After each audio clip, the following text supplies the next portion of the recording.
ചെമ്പനിപ്പു സീരിയലിന്റെ വരാനിരിക്കുന്ന ഒരു എപ്പിസോഡ് റിവ്യൂ വിശേഷങ്ങളിലേക്ക് എല്ലാവർക്കും സ്വാഗതം. കഴിഞ്ഞ എപ്പിസോഡിന്റെ റിവ്യൂ കേൾക്കാത്തവർ ആരെങ്കിലും ഉണ്ടെന്നുണ്ടെങ്കിൽ അതിന്റെ ലിങ്ക് ഞാൻ ഐക്കാർഡിലും അതുപോലെ പിൻ കമന്റായിട്ടും കൊടുത്തേക്കാട്ടോ. ബാക്കി വിശേഷങ്ങൾ നോക്കാം. ശ്രുതിക്കരികിലേക്ക് വർഷ വന്നിട്ട് ചോദിക്കുന്നുണ്ട്, ഈ ഒരു കാര്യത്തിന്റെ പേരിൽ ചേച്ചി എന്തിനാ വീട് വിട്ട് ഇറങ്ങിപ്പോയത് എന്നുള്ള കാര്യം കേട്ടോ.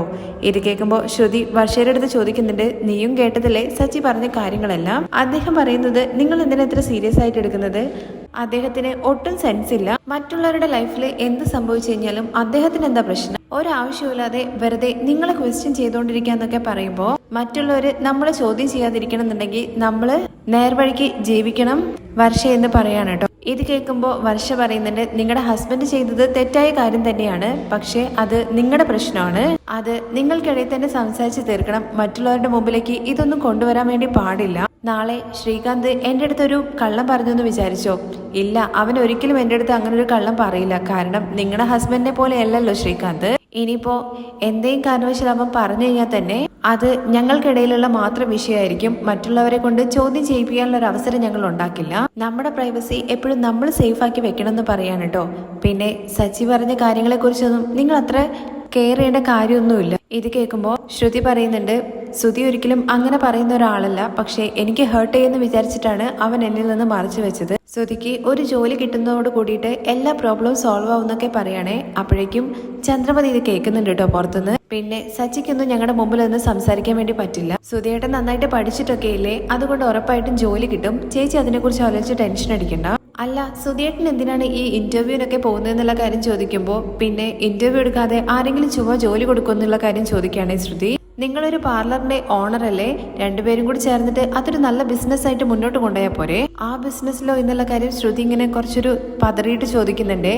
അതെ, അതിനകത്ത് ശ്രുതിയെ ഒരു CEO ആക്കാൻ വേണ്ടി പറയാണ് കേട്ടോ. നിങ്ങൾക്ക് വേറെയും ബ്രാഞ്ചസ് ഓപ്പൺ ചെയ്തിട്ട് ആ ബിസിനസ് തന്നെ നിങ്ങൾക്ക് മുന്നോട്ട് കൊണ്ടുപോയിക്കൂടെ? ഇത് കേൾക്കുമ്പോൾ ശ്രുതി മനസ്സിൽ വിചാരിക്കുന്നുണ്ട് കേട്ടോ, പാർലർ തന്നെ എന്റെ കയ്യിലില്ല, എന്നിട്ടാണോ ഞാൻ വേറെ ബ്രാഞ്ചസ് ഓപ്പൺ ചെയ്യാൻ വേണ്ടി പോകുന്നത്? ഇപ്പോൾ അടുത്തല്ലേ പാർലർ ഓപ്പൺ ചെയ്തത്, അതുകൊണ്ട് പെട്ടെന്ന് തന്നെ വേറൊരു ഇതൊന്നും സ്റ്റാർട്ട് ചെയ്യാൻ വേണ്ടി പറ്റില്ല എന്ന് പറയുമ്പോൾ, ശരി, അങ്ങനെയാണെങ്കിൽ വേറെ എന്തെങ്കിലും ബിസിനസ് സ്റ്റാർട്ട് ചെയ്ത് കൊടുക്കൂ. അതിന് പണത്തിന് വേണ്ടിയിട്ട് ഞാൻ എവിടെ പോകും എന്നുള്ള കാര്യം ശ്രുതി ചോദിക്കുമ്പോൾ, കമോൺ ശ്രുതി ചേച്ചി, നിങ്ങളുടെ ഫാമിലി വിചാരിച്ചു കഴിഞ്ഞാൽ നടക്കാത്ത എന്തെങ്കിലും ഒരു കാര്യം ഉണ്ടാവോ? നിങ്ങളുടെ അച്ഛൻ വല്ല ഫൈനാൻസ് കമ്പനി വെച്ചിട്ടുണ്ടെന്നുള്ള കാര്യം ആന്റി പറഞ്ഞല്ലോ. അതേന്നൊക്കെ ശ്രുതി പറയുന്നുണ്ട് കേട്ടോ. അങ്ങനെയാണെങ്കിൽ നിങ്ങളുടെ അച്ഛൻ്റെ അടുത്ത് ചോദിച്ചിട്ട് പണം മേടിക്കുകയും ബിസിനസ് സ്റ്റാർട്ട് ചെയ്യാനാന്ന് പറഞ്ഞിട്ട് ഇതേ സംസാരം ചന്ദ്രമതി പുറത്തുനിന്ന് കേൾക്കുമ്പോൾ, ആഹാ, നല്ല ഐഡിയ ആണല്ലോ പറഞ്ഞു കൊടുക്കുന്നത്. നിങ്ങളുടെ അച്ഛൻ വിചാരിച്ചു കഴിഞ്ഞാൽ നിങ്ങൾക്ക് എത്ര പണം വേണമെങ്കിലും തരാൻ വേണ്ടി പറ്റുമല്ലോ. അപ്പോഴേക്കും ഇത് കേട്ടുകൊണ്ട് ചന്ദ്രമതി ഉള്ളിലേക്ക് കയറി വരികയാണ്. എന്നിട്ട് വർഷേ, നീ കറക്റ്റായിട്ട് പറഞ്ഞു. ഞാനിപ്പോ ഇങ്ങ് നടന്നു പോകുന്ന സമയത്ത് നീ പറഞ്ഞ കാര്യം എന്റെ ചെവിയിൽ കേട്ടു. ശ്രുതി, നിന്റെ അച്ഛൻ്റെ അടുത്ത് പറഞ്ഞിട്ട് ശ്രുതിക്ക് ഒരു ബിസിനസ് തന്നെ സ്റ്റാർട്ട് ചെയ്ത് കൊടുക്ക്. ശ്രുതി എന്തിനാ മറ്റൊരു കമ്പനിയിൽ പോയിട്ട് കൈ കെട്ടി നിന്നിട്ട് ജോലി ചെയ്യുന്നത്? അതൊന്നും നടക്കില്ല ആന്റി. ആന്റിക്ക് അറിയാലോ എന്റെ അച്ഛനും ഞാനും ഇടയ്ക്ക് പ്രശ്നമാണ് എന്നുള്ള കാര്യം.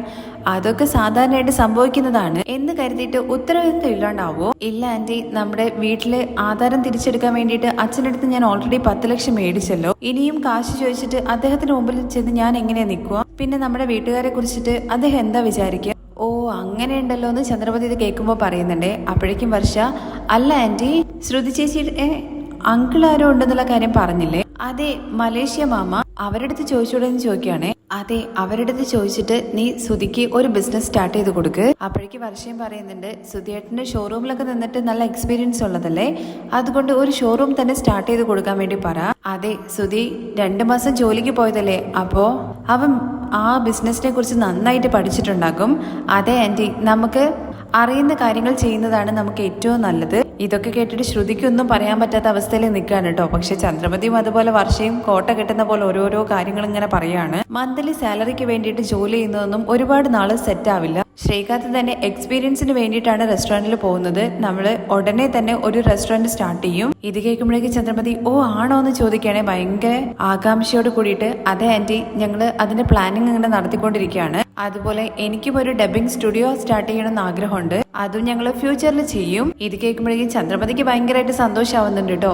നല്ല കറക്റ്റായിട്ട് മോള് പറഞ്ഞു, നിങ്ങളൊക്കെ നന്നായിട്ട് പഠിച്ച ആൾക്കാരല്ലേ, അതുകൊണ്ട് വലിയ വലിയ ബിസിനസ് ഒക്കെ സ്റ്റാർട്ട് ചെയ്യണം. കണ്ടില്ലേ, ഈ സച്ചിയും അതുപോലെ രേവതിയും, ഒരുത്തൻ വണ്ടി ഓടിക്കുന്നു, മറ്റവളാണെന്നുണ്ടെങ്കിൽ പൂക്കട വെച്ചിരിക്കുന്നു. ഇതിലൊക്കെ ഇപ്പൊ എന്ത് ചെയ്യാനെന്നുള്ള കാര്യം ചോദിക്കുമ്പോഴേക്കും വർഷ പറയുന്നുണ്ട് കേട്ടോ, അല്ല ആന്റി, പൂക്കടയ്ക്ക് ഒരുപാട് ബ്രാഞ്ചുകൾ തുടങ്ങാൻ വേണ്ടി സാധിക്കും. രേവതി ചേച്ചിയെ കൊണ്ട് കട നന്നായിട്ട് ഡെവലപ്പ് ചെയ്യാനും പറ്റും. അപ്പോഴേക്കും ചന്ദ്രമതിക്ക് എതിർത്തൊന്നും പറയാൻ പറ്റില്ലല്ലോ. ആ ശരി, അവരെന്തേലൊക്കെ കാട്ടിക്കൂട്ടട്ടെ. തുടർന്ന് ശ്രുതിന്റെ അടുത്ത് പറയുന്നുണ്ട്, നീ എത്രയും വേഗം തന്നെ നിന്റെ മാമനെ വിളിക്ക്, എന്നിട്ട് അദ്ദേഹത്തിന്റെ അടുത്ത് ശ്രുതിക്ക് ഒരു ബിസിനസ് വെച്ചു കൊടുക്കാൻ വേണ്ടി പറ.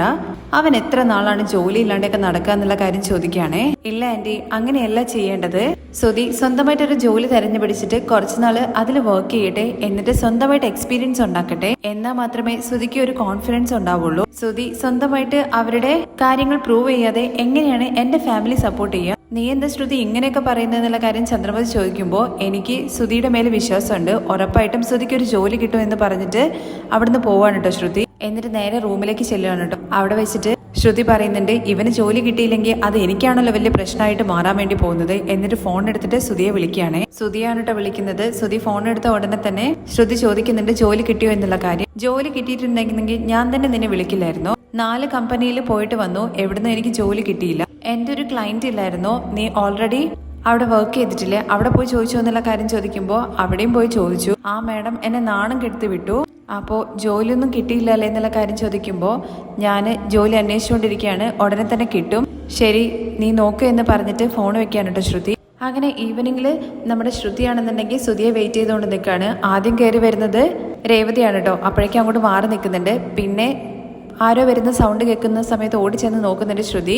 പക്ഷെ വന്നത് ശ്രീകാന്തും അതുപോലെ വർഷയാണ് കേട്ടോ. ഞാൻ വിചാരിച്ചു ശ്രുതിയാണ് വന്നതെന്നുള്ള കാര്യം ശ്രുതി പറയണേ.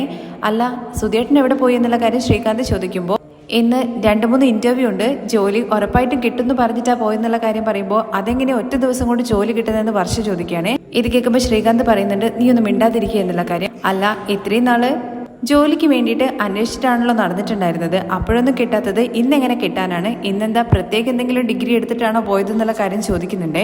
അപ്പോഴേക്കും ശ്രുതിക്ക് ഭയങ്കരമായിട്ട് ഫീൽ ചെയ്യുന്നുണ്ട് കേട്ടോ. അത് തല താഴ്ത്തി ഇങ്ങനെ നിൽക്കുകയാണ്. അത് കഴിഞ്ഞ് ശ്രീകാന്ത് ചോദിക്കുന്നുണ്ട്, എന്താ വർഷേന്ത്, നീ എന്തിനാ വെറുതെ ഡിസ്കറേജ് ചെയ്യുന്നത്? ചേച്ചി ഹേർട്ട് ചെയ്യൊന്നും വേണ്ട, ഉറപ്പായിട്ടും സുധിയേട്ടൻ നിന്ന് ജോലി കിട്ടും. അയ്യോ, ഞാൻ അതുകൊണ്ട് പറഞ്ഞതല്ല. ഇപ്പൊ ഉടനെ തന്നെ ഒരു ജോലി കിട്ടണമെന്നുള്ള അർജൻസി എന്താ ഉള്ളത്? സമാധാനമായിട്ട് സുധിയേട്ടന് പറ്റിയ ജോലി കണ്ടെത്തട്ടെ എന്നുള്ള കാര്യം പറയാണേ. നീ പറഞ്ഞതും ശരി തന്നെയാണ് വർഷേ. നമുക്ക് ഇഷ്ടപ്പെട്ട ജോലി കിട്ടുന്നത് വരെ വെയിറ്റ് ചെയ്യാം. പക്ഷെ ഈ വീട്ടിലെ സിറ്റുവേഷൻ അങ്ങനെയല്ലല്ലോ. ജോലി ഇല്ലെങ്കിൽ ഞാനും സുധിയും അപമാനപ്പെടണ്ടേ? രേവതി ചേച്ചിയുടെ ഹസ്ബൻഡ് പറയുന്ന കാര്യമാണോ നിങ്ങൾ പറയുന്നത്? അതെന്തിനാ നിങ്ങൾ കെയർ ചെയ്യാൻ വേണ്ടി നിൽക്കുന്നത്?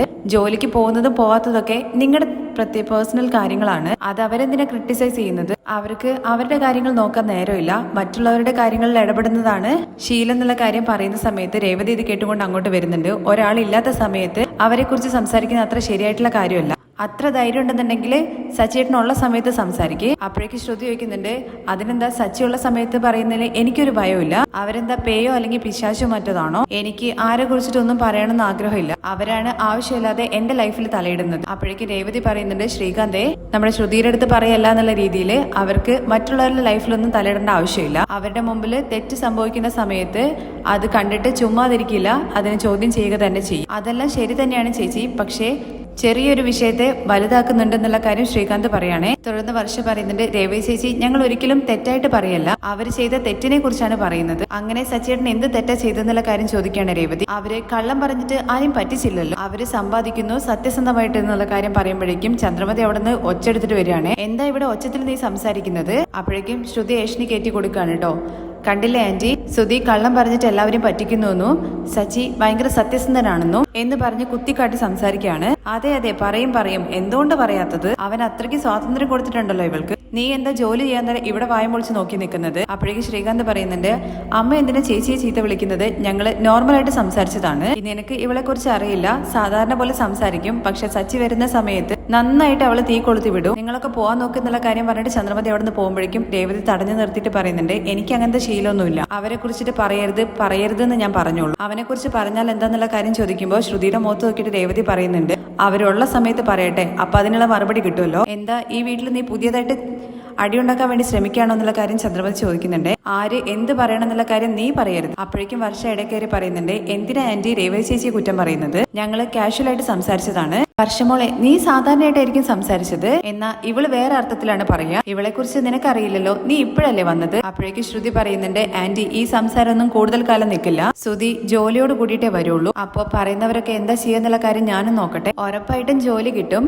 എന്റെ മോന്റെ കഴിവിന് അവൻ വലിയ ജോലിക്ക് തന്നെ മുതലാളിയായിട്ട് ചെല്ലും. ഈ സച്ചി പറഞ്ഞല്ലോ, ജോലി കിട്ടിയിട്ടില്ലെങ്കിൽ രാവിലെ ഡ്രൈവർ ജോലിക്ക് വരാൻ വേണ്ടിയിട്ട് ആ അളവിലേക്കൊന്നും എന്റെ മകൻ താഴ്ന്നു പോവില്ല. ഡ്രൈവർ ജോലിക്ക് പോകണമെന്ന് എന്താ അവന് വല്ല തലയിലെഴുത്തുണ്ടോ? അവന്റെ പഠിപ്പിനോ അറിവിനോ അവൻ ഇരിക്കേണ്ട ഇടം തന്നെ വേറെയാണ്. ഈ സച്ചി കാർ ഓടിക്കുന്നവനാണ്, അവൻ അങ്ങനെ തന്നെ ഇരിക്കുന്നു പറയണേ. അപ്പോഴാണ് സച്ചിയും അതുപോലെ രവിയും കൂടി ഇത് കേട്ടിട്ട് വരുന്നത് കേട്ടോ. അപ്പോഴേക്കും ശ്രുതി പറയുന്നുണ്ട്, ശ്രുതിയുടെ ജോലിക്കും കഴിവിനും അനുസരിച്ചിട്ട് ചെറുതായിട്ട് പൊങ്ങി വലിയ ബിസിനസ്മാൻ ആവാൻ വേണ്ടി പറ്റും. ഡ്രൈവറായിരുന്ന ആൾക്ക് പിന്നെ ജനാധിപതി ആവാൻ വേണ്ടി പറ്റും. ലൈഫ് ലോങ് ഡ്രൈവറായിട്ട് വയസ്സാവുന്നത് വരെ അങ്ങനെ ഇരുന്നിട്ട് വീട്ടിൽ വെറുതെ ഇരിക്കണം. അപ്പോഴേക്കും ചന്ദ്രമതി പറയുന്നുണ്ട്, കറക്റ്റ് ആയിട്ടാണ് പറഞ്ഞത്. എന്റെ ഭർത്താവ് KSRTC ഡ്രൈവറായിരുന്നു, ഡ്രൈവറായിട്ട് ജീവിച്ചു, ഡ്രൈവറായിട്ട് തന്നെ റിട്ടയർഡ് ആയി. ആ സമയത്ത് സച്ചി അച്ഛന്റെ മുഖത്ത് നോക്കിയിട്ട് പറയുന്നത് കേട്ടില്ല എന്നുള്ള രീതിയിൽ ആക്ഷൻ കാണിക്കുന്നുണ്ട്. തുടർന്ന് രണ്ടുപേരും കൂടി അങ്ങ് എൻട്രി ചെയ്യാണ് കേട്ടോ. സച്ചി ചോദിക്കുന്നുണ്ട്, ഡ്രൈവറായിട്ടല്ലാണ്ട് പിന്നെ പോസ്റ്റ്മാൻ ആയിട്ടാണോ റിട്ടയർഡ് ആവുക എന്ന്. അപ്പോ ചന്ദ്രമതിക്ക് മനസ്സിലാവുന്നുണ്ട് കേട്ടോ കേട്ടു എന്നുള്ള കാര്യം. ചെറുതായിട്ടൊന്ന് ഷോക്ക് അടിച്ച പോലെ ഉണ്ട്.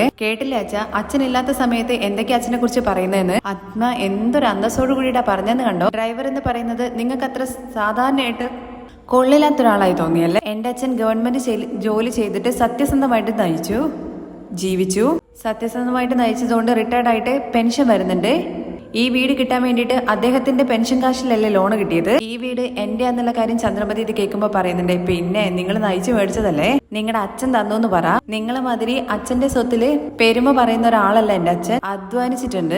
ആദ്യത്തെ ഓട്ടക്കാരനുണ്ടല്ലോ 5-6 ഡിഗ്രി എഴുതി വെച്ചിട്ട് കംപ്ലീറ്റ് ചെയ്ത് വെച്ചിരിക്കുന്ന, ഒരു ജോലിക്കും പോവാത്ത. ആ ഡിഗ്രി ഒക്കെ അവൻ എടുത്തുണ്ടാക്കിയത് ആരുടെ കാശിലാണ്? ദാ നിൽക്കുന്നുണ്ടല്ലോ മറ്റവൻ, അവൻ ഭക്ഷണം ഉണ്ടാക്കാൻ വേണ്ടിയിട്ട് കോളേജ് വരെ പഠിച്ചില്ലേ, അത് ആരുടെ കാശിലാണ്? ഈ ഒരു മനുഷ്യനല്ലേ ചെയ്തത്. അത് നിങ്ങൾക്ക് അത്ര വലിയ കാര്യമായിട്ട് തോന്നില്ല അല്ലേ? കണ്ടില്ലേ അച്ഛാ, അതൊക്കെ വിട്ടേക്കട. കുടുംബത്തിന് വേണ്ടി ചെയ്യുന്ന കാര്യങ്ങൾ നമ്മൾ ഒരിക്കലും പറഞ്ഞു കാണിക്കാൻ വേണ്ടി പാടില്ല. അച്ഛൻ പറയുന്ന കാര്യങ്ങളൊക്കെ ശരി തന്നെയാണ്, പക്ഷെ ഇവരതൊക്കെ മറന്നില്ലേ? പറഞ്ഞാലല്ലേ ഓർമ്മയുണ്ടാവുള്ളൂ. അതും അച്ഛൻ ഡ്രൈവർ എന്ന് സാധാരണ പോലെ പറയുന്ന കേട്ടില്ലേ. ഡ്രൈവർ എന്നല്ലാണ്ട് പിന്നെ എന്താ പറയാന്നുള്ള കാര്യം ചന്ദ്രമതി ചോദിക്കുമ്പോൾ, എന്റെ പ്രൊഫഷനെ കുറിച്ച് പറഞ്ഞു കഴിഞ്ഞാൽ എനിക്ക് ദേഷ്യം വരിക തന്നെ ചെയ്യും. അതെ, വലിയൊരു തൊഴില്. 10 വർഷം പഠിച്ചിട്ട് ഡിഗ്രി വാങ്ങിയിട്ട് ചെയ്യുന്ന ജോലിയല്ലേ. 4 ദിവസം വണ്ടി എടുത്ത് ഓടിച്ചു കഴിഞ്ഞാൽ ആർക്കും പറ്റുമെന്ന് പറയണേ. 4 ദിവസം കൊണ്ട് പഠിക്കുമല്ലേ? അങ്ങനെയാണെങ്കിൽ ഞാൻ എന്റെ കാർ എടുത്തു തരാം, നിങ്ങൾ വാടകയ്ക്ക് ഓടിക്കോ വണ്ടി. ഞാൻ എന്തിനാ അതൊക്കെ ചെയ്യുന്നത്? എനിക്ക് എന്താ ഡ്രൈവർ ജോലി ചെയ്യണം എന്നുള്ള തലയിലെഴുത്തുണ്ടോ? അപ്പോഴേക്ക് രേവതിയും ചോദിക്കുന്നുണ്ട്, അല്ല അമ്മേ, ഡ്രൈവർ എന്ന് പറയുന്നത് അത്രയും മോശപ്പെട്ട കാര്യമാണോ? ഡ്രൈവറായിട്ട് മുന്നേറിയവർ ആരും ഇല്ല ഈ ലോകത്ത്. എപ്പോഴും എന്തിനാ എന്റെ ഭർത്താവിനെ ഡ്രൈവർ എന്ന് പറഞ്ഞിട്ട് ചവിട്ടി താത്തുന്ന രീതിയിൽ സംസാരിക്കുന്നത്?